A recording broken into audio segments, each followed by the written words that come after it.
This is the story of a night in 1939 when history almost took a different turn. A night in Munich that could have altered the fate of nations. Picture a beer hall filled with Nazi officials, the air thick with anticipation as Adolf Hitler takes center stage. It's November 8th, and he's here to celebrate the anniversary of the beer hall putsch, a failed coup that had catapulted him to fame 16 years earlier.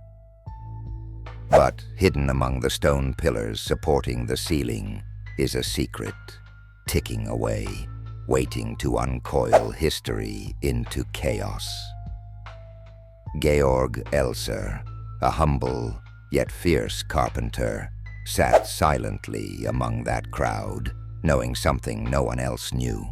Elser, a man driven by a mix of ideological conviction and personal horror at the tyranny unfolding before him, had spent months crafting a plan.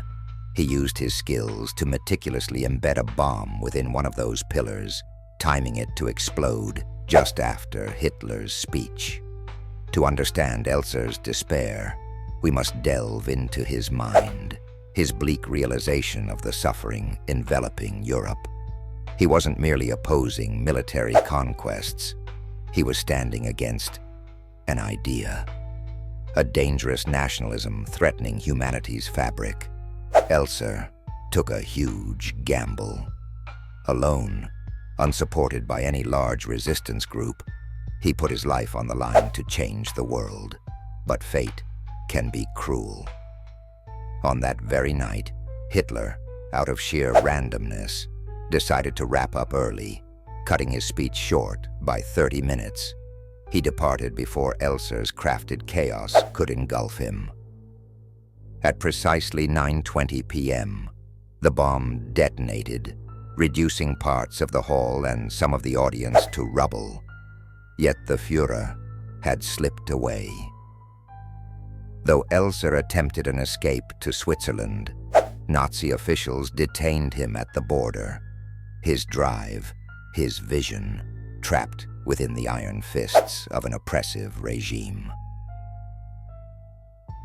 Elser was arrested, tortured, and ultimately executed in 1945, mere weeks before Nazi Germany's fall. His solitary act stood as a monumental testament to courage, echoing a defiance that carried profound risks. Elser's failed plot added layers to the Nazi hierarchy's paranoia, making them even more ruthless. It reminded the world of the thin lines between near success and dire failure in the narratives of resistance that define our past. Georg Elser may not have succeeded in his audacious attempt, but his courage continues to ignite discussions of bravery against unimaginable odds.